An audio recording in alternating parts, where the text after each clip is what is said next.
எப்படிப்பட்ட மனசுடைய தேவனை நம்ம ஆராய்ச்சிட்டு இருக்கோம் தெரியுங்களா?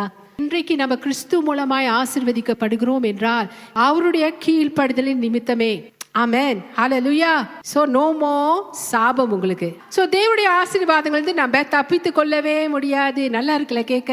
தேவனுடைய ஆசீர்வாதங்களிலிருந்து நம்ம தப்பித்து கொள்ளவே முடியாதுங்க.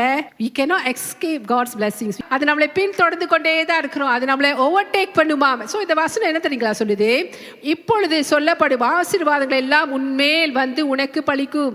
all these blessings shall come upon you and overtake you. அப்படின்னா நீ எவ்வளோ வேகமாக தான் நீங்கள் ஓடினாலும் கூட அது வந்து உங்களுக்கு முன்னால வந்து உங்களை துரத்தி கொண்டு வந்து எல்லாமே உங்க மேலே வந்து அப்படியே பலிக்கும். உங்களுக்கு முன்னால வந்து நிற்கும் தேவனுடைய ஆசீர்வாதம். ஏன் தெரியுங்களா? கிறிஸ்து நமக்குள் வாசம் பண்ணுகிறார். கிறிஸ்துவோடு தான் நம்ம வாழ்ந்து கொண்டு இருக்கிறோம் பிரியமானங்களே. சபை எங்க போனாலும் கூட கிறிஸ்துவை முன்னிட்டு வாழ்ற ஜனங்கள், கிறிஸ்துவை அவங்க வாழ்க்கையில முதல்ல வைத்திருக்கிற ஜனங்கள்ங்க. எத்திசையும் நம்ம போய் கொண்டு இருக்கும் பொழுது பிரியமானங்களே, தேவனுடைய ஆசீர்வாதம் எப்பக்கமும் எப்பொழுதுமே நம்ம மேல வந்து பழிக்கும்.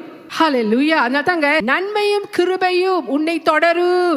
ஏன்னா கர்த்தர் என் மேய்ப்பரா இருக்கிறார், நான் தாழ்ச்சி அடையேன். இயேசுவை நோக்கி பார்த்து கொண்டிருக்கிற ஜனங்கள்ங்க, கர்த்தர் அவங்களுக்கு மேய்ப்பரா இருக்கிறார். அவருடைய நன்மையும் கிருபையும் அவங்களே பின் தொடர்ந்து கொண்டேதான் இருக்கும். எத்திசை அவங்க திரும்பினாலும் புதிய ஏற்பாட்டு கிறிஸ்துவர்களாகிய நம்ம கிறிஸ்துக்குள் நம்ம இருக்கிறதுனால பிரியமானங்களே, தேவனுடைய ஆசீர்வாதங்களிலிருந்து நம்ம தப்பித்துக் கொள்ள முடியாது.